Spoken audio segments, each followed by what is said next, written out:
Boa noite. Indignação e luto no Brasil. A socióloga, líder comunitária e vereadora pelo PSOL, Marielle Franco, é executada a tiros. Que matam também o motorista Anderson Pedro Gomes, pai de uma criança de 1 ano. Os disparos no bairro do Estácio, no Rio, reverberam no mundo. A imprensa internacional noticia o episódio com destaque e com espanto. O ministro da Segurança Pública diz que os responsáveis serão identificados e presos. Na Câmara Municipal do Rio, a chegada dos corpos para o velório é sob os aplausos de uma multidão indignada. Ministros do Supremo Tribunal Federal manifestam repúdio aos crimes durante a sessão da quinta-feira. E milhares de brasileiros vão às ruas para protestar contra a covardia dos assassinatos. A partir de agora, no Jornal Nacional.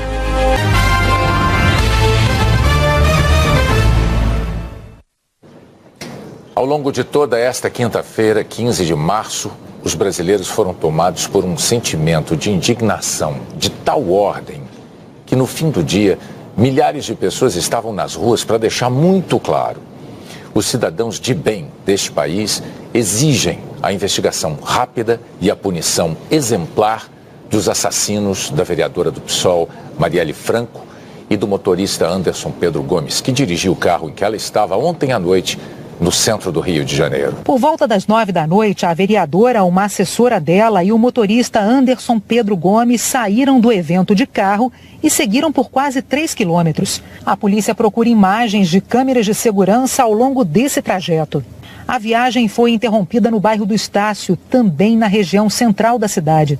Os assassinos pararam o carro deles perto do carro das vítimas, atiraram e fugiram. Tudo foi muito rápido. Marielle Franco era atuante nas redes sociais. No sábado, ela escreveu que PMs estavam aterrorizando moradores na favela de Acari, na Zona Norte. Disse que era um absurdo o que estava acontecendo em Acari. Chega de matarem nossos jovens. A vereadora também comentou a morte do jovem Matheus Melo, que foi assassinado na segunda-feira na favela do Jacarezinho, depois de sair da igreja. E postou um dia antes de ser morta: mais um homicídio que pode estar entrando na conta da PM. Quantos mais vão precisar morrer para que essa guerra acabe? Uma multidão foi se despedir de Marielle Franco na Câmara Municipal do Rio. A vereadora era reconhecida como defensora da igualdade de direitos e demonstrava orgulho da sua origem. Mulher negra, cria da maré, defensora dos direitos humanos. Era assim que Marielle se descrevia nas redes sociais. Era assim que ela vivia. Uma coisa é você morar, nascer, viver na favela, outra coisa é você reivindicar e usar desse lugar de favelada para estar fazendo política de outra maneira. Marielle Franco começou na militância política depois de perder uma amiga, vítima de bala perdida, num tiroteio entre policiais e traficantes na favela onde nasceu. Estudou com bolsa integral, era socióloga, mestre em administração. Vereadora pelo PSOL, Marielle tinha só 38 anos. A gente, mais uma vez, sendo vítima dessa violência, desse Estado, essa ausência de segurança que a gente tem. Tentaram calar não só 46 mil votos, muito mais, né? Várias mulheres negras, foi um ato covarde. Essa é a última imagem dela pouco antes de ser assassinada. Participou de uma roda de conversa com mulheres negras, na Lapa, centro do Rio. Marielle Franco tinha uma filha de 20 anos. Ela deixou uma mensagem numa rede social: mataram minha mãe e mais 46 mil eleitores. Nós seremos resistência porque você foi luta. Te amo. O motorista Anderson Pedro Gomes era casado, pai de um menino de 1 ano de idade.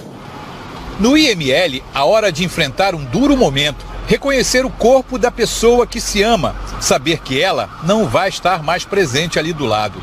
A dor, com certeza, no momento é maior. É claro que a revolta eu sinto, mas também acaba que a gente já está imerso nisso, né? A gente acabou se acostumando. No final das contas é mais um, é uma frase clichê, mas é isso. E acaba que não sou só eu, né? São várias pessoas, então a revolta acaba ficando meio para trás, porque a dor é muito maior do que perder tempo se revoltando com alguma coisa. 39 anos, motorista de Uber. Ele trabalhava há 2 meses para a vereadora Marielle Franco em substituição ao motorista oficial da parlamentar, que se acidentou. Era um bico. um dinheiro extra que ele ganhava para dar uma vida melhor para a mulher, Ágata, e para o filho, Arthur, de 1 ano de idade. E a imprensa mundial noticiou com espanto o assassinato de Marielle Franco. Na imprensa americana, jornais como o The Washington Post e a rede ABC publicaram reportagens sobre o assassinato de Marielle. O The Post e a ABC afirmaram que ela havia acusado policiais de serem agressivos em buscas nas favelas. O New York Times destacou que a vereadora era crítica da polícia e que o crime abalou o Brasil. O texto diz que muitas mortes ficam impunes no país. O jornal britânico The Guardian deu destaque às críticas de Marielle à atuação da polícia e à intervenção e disse que ela foi a mulher negra que desafiou a política no Rio ao se eleger como a 5ª vereadora mais votada. A rede inglesa BBC destacou a militância de Marielle e também a reação indignada da sociedade brasileira a esse crime. A agência de notícia alemã Deutsche Welle disse que os investigadores acreditam em execução e que Marielle vinha responsabilizando a PM pela morte de jovens no Rio. O site da TV francesa TV5 destacou os protestos e escreveu: emoção e raiva no Rio após o assassinato da vereadora. No Parlamento Europeu, deputados do bloco de esquerda protestaram contra o assassinato, usando cartazes que diziam Marielle presente, hoje e sempre. Eles enviaram uma carta à Comissão Europeia pedindo a suspensão imediata das negociações para o acordo de livre comércio do bloco com o Mercosul, do qual o Brasil faz parte, e exigindo do governo brasileiro uma investigação independente, rápida e profunda. Grupos de defesa dos direitos humanos também se manifestaram. A Anistia Internacional disse que o caso é gravíssimo e pediu uma investigação imediata e rigorosa. O Alto Comissariado da ONU para Direitos Humanos classificou o assassinato como profundamente chocante e cobrou que a investigação seja minuciosa, transparente e independente para que possa ser vista com credibilidade.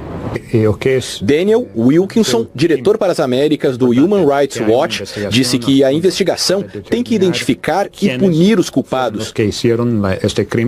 Porque se o caso ficar impune, pode mandar uma mensagem muito perigosa e gerar um clima de medo e vulnerabilidade para todos no Rio que lutam para melhorar a segurança pública, sejam eles ativistas da sociedade civil, promotores ou policiais. Ainda nessa edição, nós voltaremos com outras informações sobre o assassinato da vereadora e do motorista Anderson Gomes. A seguir, como foi a mobilização de juízes federais e do trabalho pela manutenção de benefícios como o auxílio moradia. Servidores públicos de São Paulo voltaram a protestar contra o projeto que altera a alíquota da Previdência Municipal. Hoje não houve confronto. A proposta do prefeito João Dória, do PSDB, é aumentar a contribuição dos servidores de 11% para 14%. Só 130 manifestantes puderam assistir à audiência, separados dos vereadores. Uma multidão se concentrou em frente ao prédio. 25 mil pessoas, segundo a Guarda Civil Metropolitana, 80 mil, segundo os organizadores. Em 17 estados e no Distrito Federal, juízes federais e da Justiça Federal do Trabalho fizeram desta quinta-feira um dia de mobilização pela manutenção do auxílio moradia e pela recomposição salarial para a categoria. Em São Paulo, os juízes se reuniram no Fórum Pedro Lessa, na região central da cidade. Apesar da manifestação, a Justiça Federal funcionou normalmente. Em Belém, juízes federais e do trabalho e procuradores só atenderam os casos mais urgentes.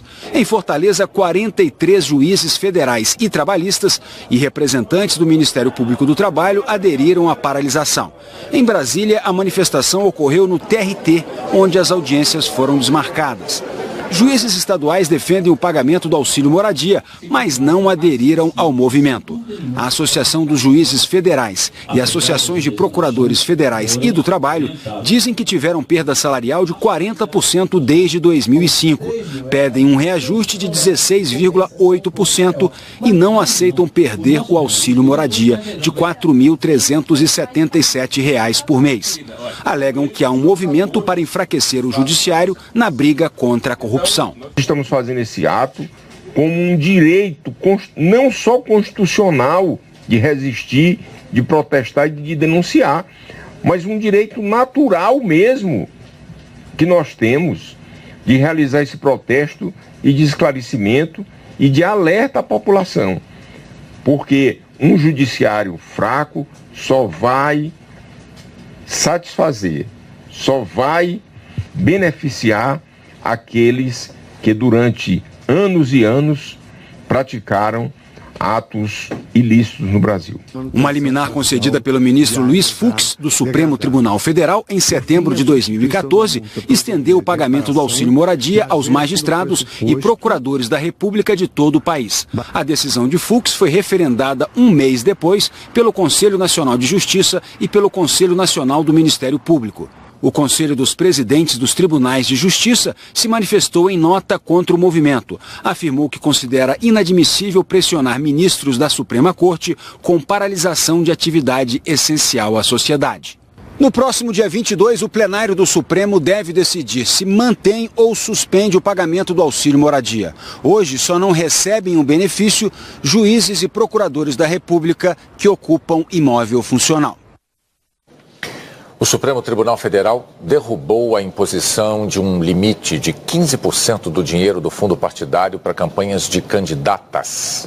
Esse limite tinha sido estabelecido na mini-reforma eleitoral de 2015. Com a decisão, o limite segue a mesma proporção para candidatos, homens e mulheres. O relator da ação, ministro Edson Fachin, disse que não existe justificativa razoável para discriminar mulheres na política. O relator da Lava Jato, na segunda instância, o desembargador João Pedro Gebran Neto, decidiu que a defesa do ex-presidente Lula será notificada até 2 dias antes do julgamento dos embargos de declaração no caso do triplex de Guarujá. Nesta ação, Lula foi condenado a 12 anos e 1 mês de prisão por corrupção e lavagem de dinheiro. Os advogados do ex-presidente Lula queriam ser notificados com até 5 dias de antecedência. Bom, agora é hora da previsão do tempo e hoje está de volta ao Jornal Nacional Maria Júlia Coutinho, depois de um problema de conjuntivite. Maju, o dia é triste, mas é bom tê-la de volta. Bem-vinda. Obrigada, Bonner. Dia triste mesmo. Boa noite para você, para Renata e para todos. Olha só, nas próximas horas pode chover em áreas de São Paulo, incluindo a região metropolitana, por causa de uma frente fria que começou sua andança hoje. Olha só os 3 tempos dessa frente fria. Pela manhã ela estava no sul do país, agora à noite entrou aqui no estado de São Paulo, onde deve continuar se deslocando, e amanhã à noite promete desembarcar no Rio de Janeiro. E por onde passar deve provocar chuva. A aniversariante São Sebastião pode comemorar aí os 382 anos debaixo de muita água. Em Curitiba pode chover forte a partir da tarde, máxima de 26 graus por lá. São Paulo e Rio devem acordar e dormir com a chuva, 33 graus no Rio de Janeiro. Aliás, na maior parte do país é o padrão verão que continua dominando, ou seja, as pancadas que jamais devem ser menosprezadas, pois podem chegar com força em um ponto ou em outro. Em Rio Branco, além de forte, a chuva pode ser volumosa, 30 graus de máxima lá, que é a mesma máxima de Brasília, onde tem previsão de pancada à tarde, assim como em São Luís. Agora, para saber onde tem sol o dia todo, a gente segue aqui a cor amarela, em grande parte do Rio Grande do Sul, pedaço de Santa Catarina, norte de Minas, pedação do Nordeste e também de Roraima. 28 graus lá em Porto Alegre, 32 em Aracaju e 34 em Boa Vista e sol em todas estas capitais. Bonner. Obrigado, Maju. Até amanhã. Até amanhã. Daqui a pouco você vai ter as últimas informações sobre a investigação do assassinato da vereadora Marielle Franco e do motorista Anderson Gomes. E a seguir, a Rússia responde às sanções anunciadas pelo Reino Unido. Donald Trump se gaba de ter enganado o primeiro-ministro do Canadá. O presidente dos Estados Unidos, Donald Trump, se gabou de ter inventado dados estatísticos sobre comércio numa conversa com o primeiro-ministro do Canadá. Donald Trump descreveu a conversa com Justin Trudeau durante um jantar ontem no Missouri. O áudio desse encontro, a portas fechadas, vazou. Trump contou que disse a Trudeau que o Canadá leva vantagem sobre os Estados Unidos na balança comercial. Ele disse também que o primeiro-ministro canadense corrigiu a informação, mas ele, Trump, insistiu e explicou para quem estava no jantar: eu nem sabia, não tinha ideia, mas eu disse a Trudeau de qualquer forma, você está errado. Dados oficiais do próprio governo americano mostram que o primeiro-ministro canadense está correto. O Canadá exporta menos para os Estados Unidos do que importa do parceiro americano. Trump voltou a insistir hoje que os Estados Unidos têm um déficit com o Canadá e com quase todos os outros países. Para Donald Trump, o mais importante é passar para o eleitor americano a impressão de que ele está cumprindo a promessa de campanha de reduzir o enorme déficit na balança comercial. Foi com esse objetivo que ele decidiu impor tarifas sobre a importação de aço e de alumínio. O embaixador do Brasil em Washington lembrou que a balança comercial de bens e serviços entre os dois países é amplamente favorável aos Estados Unidos e disse que o Brasil está tentando ficar isento das tarifas. Como negociar com um presidente americano que não se importa com números corretos? Eu sei que tanto o Ministério do Comércio quanto o representante de negociações comerciais conhecem esses números muito bem. Portanto, eu espero que eles transmitam esses números para o presidente Trump e espero, sobretudo, que isso não aconteça. O governo Trump impôs sanções contra a Rússia pela interferência na última eleição presidencial americana. 19 pessoas e 5 organizações estão proibidas de fazer qualquer transação com empresas e indivíduos dos Estados Unidos. São as medidas mais fortes do governo Trump contra a Rússia, mas tanto políticos da oposição quanto do partido do presidente consideraram insuficientes. Já as medidas impostas pelo Reino Unido contra a Rússia depois do envenenamento de um ex-espião ecoaram pelo mundo e os russos prometeram retaliação. França, Alemanha e Estados Unidos declararam apoio ao Reino Unido e convocaram a Rússia a responder todas as questões relativas ao ataque em Salisbury. Os 4 países classificaram o envenenamento do ex-espião russo Sergei Skripal e da filha dele em solo britânico como uma clara violação da Convenção de Armas Químicas. O secretário de Segurança do Reino Unido abandonou a diplomacia. Gavin Williamson disse para os russos calarem a boca e irem embora da Grã-Bretanha. O Ministério das Relações Exteriores russo afirma ter pedido mais de uma vez amostras da substância responsável pelo envenenamento para ajudar nas investigações. Segundo os russos, ao se recusar a fazer isso, a Grã-Bretanha é que estaria descumprindo a Convenção Internacional de Armas Químicas. Aqui em Moscou, a linha de defesa mais comum entre os russos é de que o Novichok jamais foi produzido dentro do país. Os russos alegam que a substância poderia ser produzida por qualquer país, já que a fórmula é de conhecimento público desde que os laboratórios que fabricaram pela primeira vez foram desativados. O Conselho de Segurança do presidente Vladimir Putin expressou preocupação com o que chamou de posição destrutiva e provocativa dos britânicos. O ministro das Relações Exteriores, Sergei Lavrov, disse que a Rússia pretende retaliar os britânicos após a expulsão de 23 diplomatas russos da Grã-Bretanha. A seguir, exonerada a diretora do presídio feminino infestado por ratazanas em Rondônia. E ao vivo você vai ter as últimas informações sobre o assassinato da vereadora Marielle Franco e do motorista Anderson Gomes. O governo de Rondônia exonerou hoje a diretora do presídio feminino de Porto Velho. Ontem o Jornal Nacional mostrou que a penitenciária está infestada de ratos. No fim da tarde, a Secretaria Estadual de Justiça acatou a determinação da Vara de Execuções Penais de Rondônia e começou a transferir as 130 detentas para o novo presídio feminino de Porto Velho.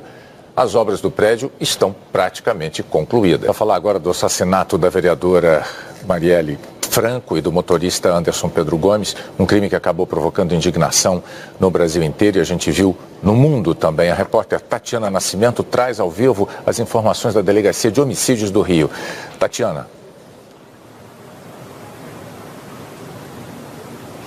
Boa noite, Bonner. Boa noite, Renata. A segunda testemunha que prestou depoimento aqui na divisão de homicídios, além da assessora da vereadora, foi uma pessoa que estava na rua e viu toda a ação, mas os delegados não deram detalhes. O Disque Denúncia recebeu 10 ligações com informações sobre a morte de Marielle Franco. O ministro da Segurança Pública, Raul Jungmann, se reuniu aqui no Rio com o interventor federal, general Braga Neto, e depois deu uma entrevista coletiva ao lado de representantes das polícias civil, federal e da ABIN, a Agência Brasileira de Inteligência. Ele disse que todos os órgãos, inclusive as Forças Armadas, estão empenhados na solução desse caso, mas que a investigação tem o comando da Polícia Civil. Ele disse ainda que os responsáveis vão ser punidos, independentemente do tempo ou dos custos que essa investigação demandar. Renata, Bonner. Outras informações sobre a execução da vereadora Marielle Franco e do motorista Anderson Gomes no Jornal da Globo. Até amanhã. Até amanhã.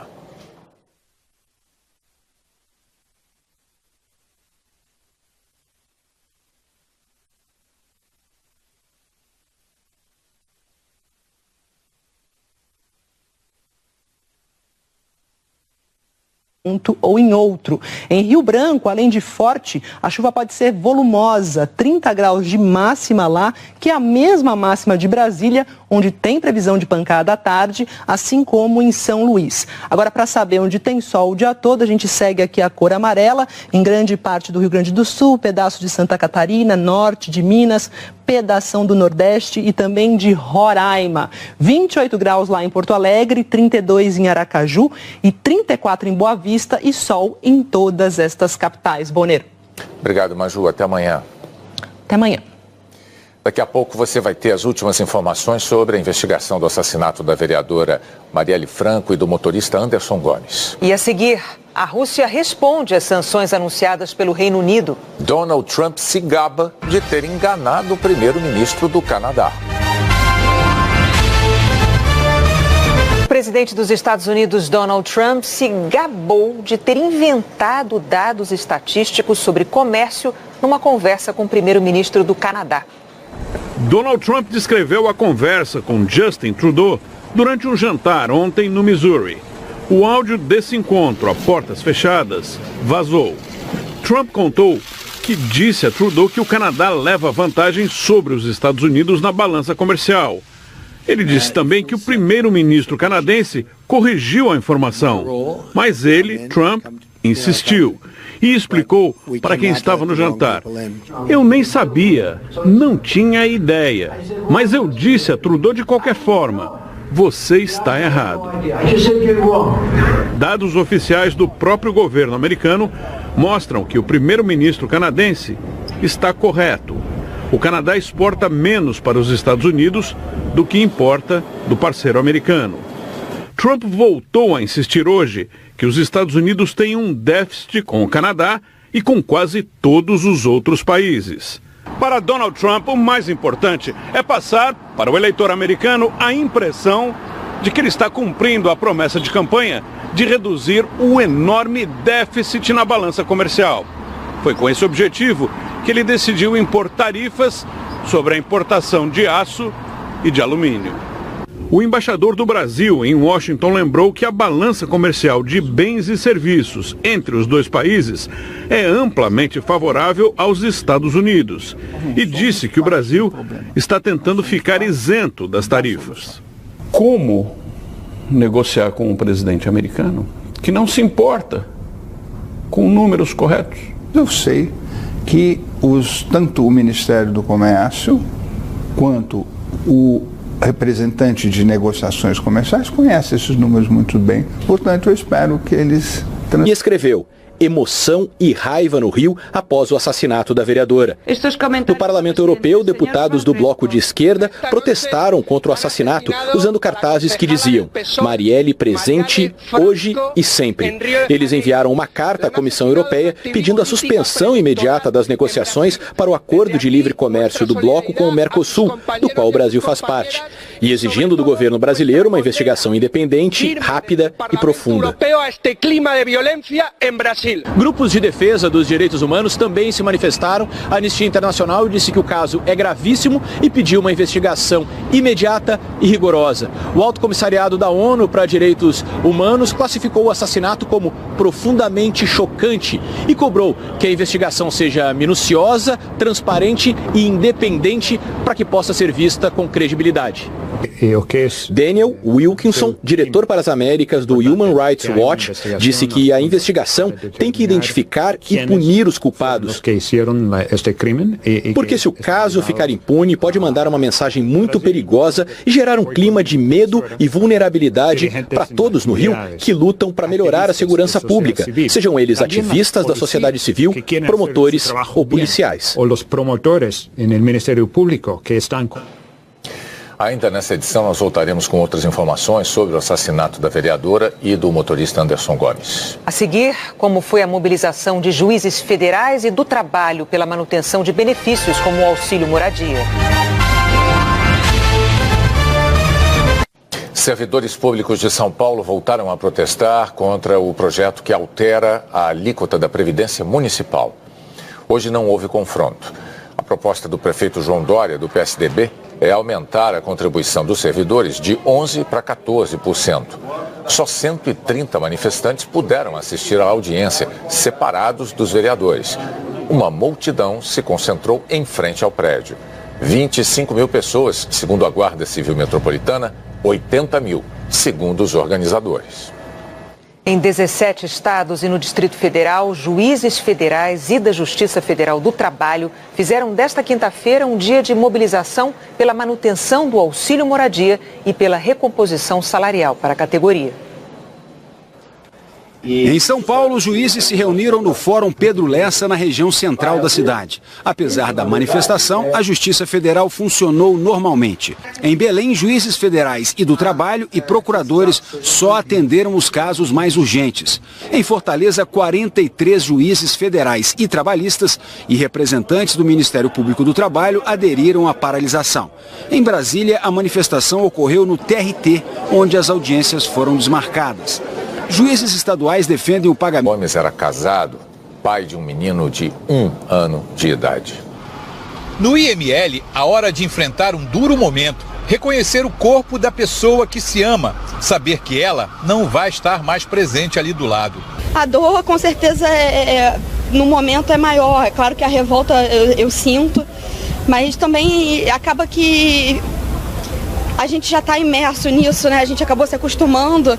No final das contas é mais um, é uma frase clichê, mas é isso.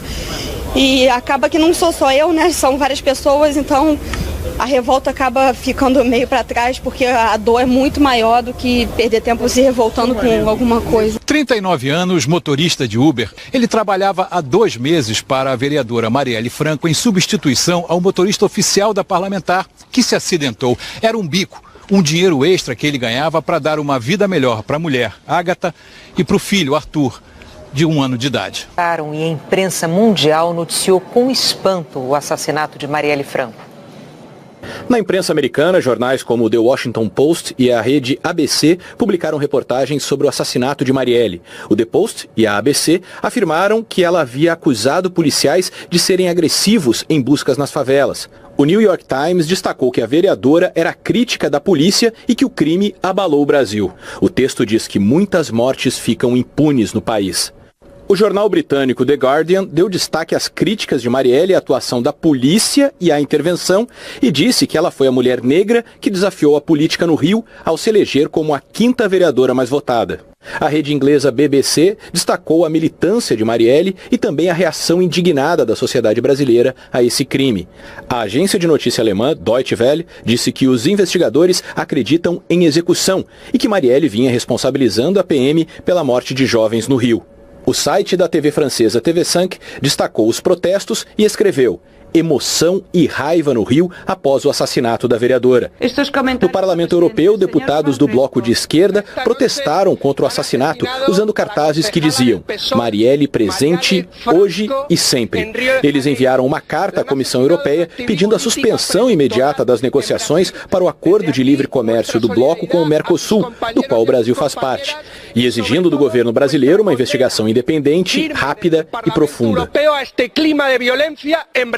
Grupos de defesa dos direitos humanos também se manifestaram. A Anistia Internacional disse que o caso é gravíssimo e pediu uma investigação imediata e rigorosa. O Alto Comissariado da ONU para Direitos Humanos classificou o assassinato como profundamente chocante e cobrou que a investigação seja minuciosa, transparente e independente para que possa ser vista com credibilidade.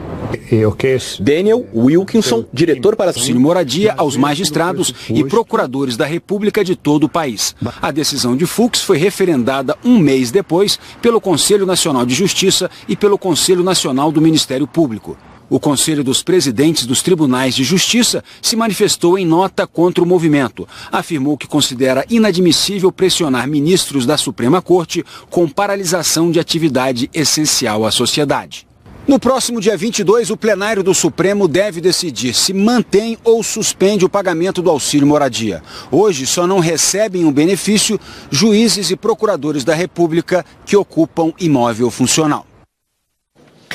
O Supremo Tribunal Federal derrubou a imposição de um limite de 15% do dinheiro do fundo partidário para campanhas de candidatas. Esse limite tinha sido estabelecido na mini-reforma eleitoral de 2015. Com a decisão, o limite segue a mesma proporção para candidatos, homens e mulheres. O relator da ação, ministro Edson Fachin, disse que não existe justificativa razoável para discriminar mulheres na política. O relator da Lava Jato, na segunda instância, o desembargador João Pedro Gebran Neto, decidiu que a defesa do ex-presidente Lula será notificada até 2 dias antes do julgamento dos embargos de declaração no caso do triplex de Guarujá. Nesta ação, Lula foi condenado a 12 anos e 1 mês de prisão por corrupção e lavagem de dinheiro. Os advogados do ex-presidente Lula queriam ser notificados com até 5 dias de antecedência. Bom, agora é hora da previsão do tempo e hoje está de volta ao Jornal Nacional Maria Júlia Coutinho, depois de um problema de conjuntivite. Maju, o dia é triste, mas é bom tê-la de volta. Bem-vinda. Obrigada, Bonner. Dia triste mesmo. Boa noite para você, para Renata e para todos. Olha só, nas próximas horas pode chover em áreas de São Paulo, incluindo a região metropolitana, por causa de uma frente fria que começou sua andança hoje. Olha só os 3 tempos dessa frente fria. Pela manhã ela estava no sul do país, agora à noite entrou aqui no estado de São Paulo, onde deve continuar se deslocando, e amanhã à noite promete desembarcar no Rio de Janeiro. E por onde passar deve provocar chuva. A aniversariante São Sebastião pode comemorar aí os 382 anos debaixo de muita água. Em Curitiba pode chover forte a partir da tarde, máxima de 26 graus por lá. São Paulo e Rio devem acordar e dormir com a chuva, 33 graus no Rio de Janeiro. Aliás, na maior parte do país é o padrão verão que continua dominando, ou seja, as pancadas que jamais devem ser menosprezadas, pois podem chegar com força em um ponto ou em outro. Em Rio Branco, além de forte, a chuva pode ser volumosa, 30 graus de máxima lá, que é a mesma máxima de Brasília, onde tem previsão de pancada à tarde, assim como em São Luís. Agora, para saber... De resistir, de protestar e de denunciar, mas um direito natural mesmo que nós temos de realizar esse protesto e de esclarecimento e de alerta à população, porque um judiciário fraco só vai satisfazer, só vai beneficiar aqueles que durante anos e anos praticaram atos ilícitos no Brasil. Uma liminar concedida pelo ministro Luiz Fux, do Supremo Tribunal Federal, em setembro de 2014, estendeu o pagamento do auxílio moradia aos magistrados e procuradores da República de todo o país. A decisão de Fux foi referendada um mês depois pelo Conselho Nacional de Justiça e pelo Conselho Nacional do Ministério Público. O Conselho dos Presidentes dos Tribunais de Justiça se manifestou em nota contra o movimento. Afirmou que considera inadmissível pressionar ministros da Suprema Corte com paralisação de atividade essencial à sociedade. No próximo dia 22, o plenário do Supremo deve decidir se mantém ou suspende o pagamento do auxílio moradia. Hoje só não recebem o benefício juízes e procuradores da República que ocupam imóvel funcional. O Supremo Tribunal Federal derrubou a imposição de um limite de 15% do dinheiro do fundo partidário para campanhas de candidatas. Esse limite tinha sido estabelecido na mini-reforma eleitoral de 2015. Com a decisão, o limite segue a mesma proporção para candidatos, homens e mulheres. O relator da ação, ministro Edson Fachin, disse que não existe justificativa razoável para discriminar mulheres na política. O relator da Lava Jato, na segunda instância, o desembargador João Pedro Gebran Neto, decidiu que a defesa do ex-presidente Lula será notificada até 2 dias antes do julgamento dos embargos de declaração no caso do triplex de Guarujá. Nesta ação, Lula foi condenado a 12 anos e 1 mês de prisão por corrupção e lavagem de dinheiro. Os advogados do ex-presidente Lula queriam ser notificados com até 5 dias de antecedência. Bom, agora é hora da previsão do tempo e hoje está de volta ao Jornal Nacional Maria Júlia Coutinho, depois de um problema de conjuntivite. Maju, o dia é triste, mas é bom tê-la de volta. Bem-vinda. Obrigada, Bonner. Dia triste mesmo. Boa noite para você, para Renata e para todos. Olha só, nas próximas horas pode chover em áreas de São Paulo, incluindo a região metropolitana, por causa de uma frente fria que começou sua andança hoje. Olha só os 3 tempos dessa frente fria. Pela manhã ela estava no sul do país, agora à noite entrou aqui no estado de São Paulo, onde deve continuar se deslocando, e amanhã à noite promete desembarcar no Rio de Janeiro. E por onde passar deve provocar chuva. A aniversariante São Sebastião pode comemorar aí os 300